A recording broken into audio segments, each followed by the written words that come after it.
tornado. He wanted to escape, to flee from his own mind, but he didn't know how. Then the dreams disappeared, replaced by a bright light. Thomas enjoyed the calm and quiet after enduring the whirlwind in his head. Slowly the light grew stronger, forcing his eyes open. His head exploded in pain. He pushed himself up to a seated position, squinting because of the bright sunlight and rubbing the side of his head with his hand. At least, he tried to. The shackles on his wrists prevented it. With some careful maneuvering, he was finally able to do it. A lump had formed there, just above the ear. Other than that, he was fine, except, of course, for the tremendous headache. Then he remembered everything. He had tried to help that group of Highlanders the reivers had captured, and though he had succeeded in freeing them, he now faced the same predicament himself. His grandfather had been right. Eventually the risks would catch up to him, and in this particular instance they had. He hated when Rinlin was right. At least he wouldn't have to see the look of smugness his grandfather so enjoyed giving him. Actually, considering his present circumstances, that look of smugness probably wouldn't be so bad. Opening his eyes fully, he winced. The early morning sun had not yet burned off the dew from the grass, which helped to explain why his shirt and breeks were damp. He turned his head from side to side, surveying his position. He was in the middle of the reivers' camp, or what was left of it anyway. Most of the reivers had formed into a long line of 2 horsemen abreast, while a few struggled to pull down the tent. "Good morning." Thomas shifted around slowly, gasping for breath because of the sharp pain that shot through his head from the movement. The pounding in his head increased.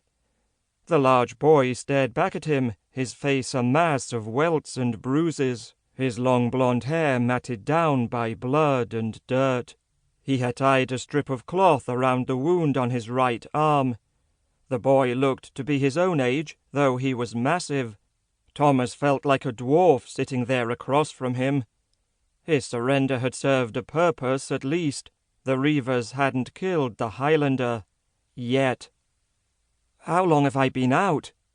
"2 hours," replied the boy. Thomas grunted in reply. 2 hours. It had felt like an eternity. And those dreams, they were important. He needed to remember them, but he couldn't.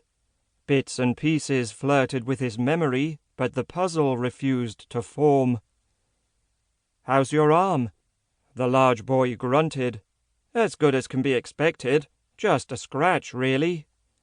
"You should have escaped when you had the chance," said Thomas, gingerly rubbing at his head. He had to do it carefully, otherwise he might hit himself in the head with the chains attached to the shackles, and his headache was bad enough already. "I know, but I couldn't let you have all the fun. It wouldn't have been fair." The boy looked at the 8 reivers stationed around them with hate-filled eyes. "Well, that explains everything," said Thomas. The boy smiled. "Thank you for freeing my people. A debt is owed. Whenever you have need, it will be repaid."